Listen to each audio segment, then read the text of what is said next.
સમજવામાં કયા ફેઝમાં કઈ રીતે થયું છે. તો 4 અવસ્થા મને દેખાય. પહેલી સંકલ્પની અવસ્થા, કે પહેલાં તો નક્કી કરવું ને એ જ મોટી વાત છે. જે કન્ડિશનમાંથી હું આવું છું કે ફેબ્રિકેશનનું કામ કરતા હોય અને પહેલી જનરેશનના અમે ગ્રેજ્યુએટ છીએ મારા ઘરમાં, તો પહેલાં તો અમારા માટે એવું નક્કી કરવું કે આર્ટ્સ લેવું 10મા પછી, અને એવું નક્કી કરવું કે ભાઈ યુપીએસસી કરીશું, જેમાં કોઈ સક્સેસ રેશિયો જોવા જાવ તો 0.01% છે. કોઈ નક્કી નથી કે થાય કે ના થાય. તો પહેલાં મોટામાં મોટો ચેલેન્જ મારા માટે કદાચ ચલો ફાઇનાન્શિયલ હશે, ફિઝિકલ મેન્ટલી બધી રીતે ચેલેન્જ તો સાઈડમાં રહ્યા, પણ પહેલાં તો નક્કી કરવું ને એ જ મોટું હતું. તો પહેલી અવસ્થા તો સંકલ્પની હતી, કેમ કે સંકલ્પ થાય ને તો જ સિદ્ધિ મળે. તો પહેલું તો સંકલ્પ કર્યો. બીજી અવસ્થા હું જોવા જાઉં તો સંઘર્ષ અને પરિશ્રમની હોય. હવે નક્કી કરી દીધું છે તો કરવાનું જ છે.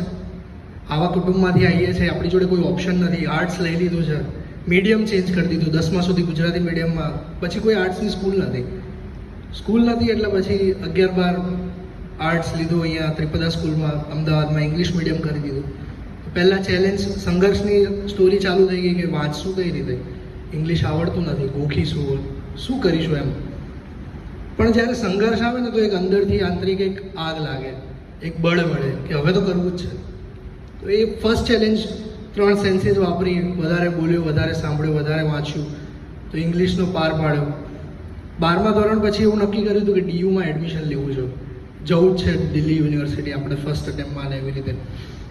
ડીયુમાં એડમિશન જ ના મળ્યું.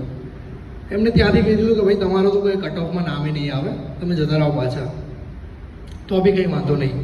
એલડી આર્ટ્સમાંથી પછી બીએ કર્યું પોલિટિકલ સાયન્સમાંથી. ત્યારબાદ પછી દિલ્હી ગયા તો દિલ્હીમાં બી રહેવા પીવાની પ્રોબ્લેમ્સ થાય, તમારું એવું ફ્રેન્ડ સર્કલ ના બને, તમને એવું જ લાગે કે તમે અહીંયા કઈ દુનિયામાં આવી ગયા છો. તો બી એ બધા સંઘર્ષમાં કેવું, આજે જ્યારે થઈ ગયું ત્યારે એવું લાગે કે આ બધું મેટર કરતું હતું, કે આ બધી જે ઈંટો, જે વચ્ચે સ્ટોન્સ આવ્યા, એ એકચ્યુઅલી સ્ટોન્સ નહોતા, કે એ ખાલી મતલબ પથરા નહોતા, ત્યાં મહેલના પાયો હતો.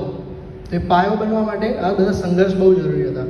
અને પરિશ્રમનું એના માટે કહું છું કે જે મને સમજણ પડી આટલા વર્ષમાં, કે સખત મહેનતનો તો કોઈ વિકલ્પ નથી.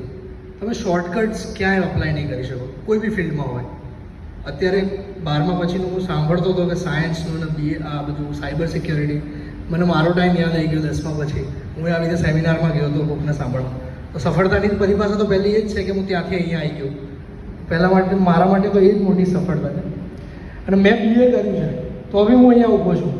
તો પરિશ્રમનું એના માટે વેલ્યુ ખબર પડે કે બીએ કરો કે ગમે તે કરો, તમે જો પૂરી તરહ ભક્તિથી, તમે મતલબ મન કર્મ વચનથી પોતાના ગોલ ઉપર જતા રહો,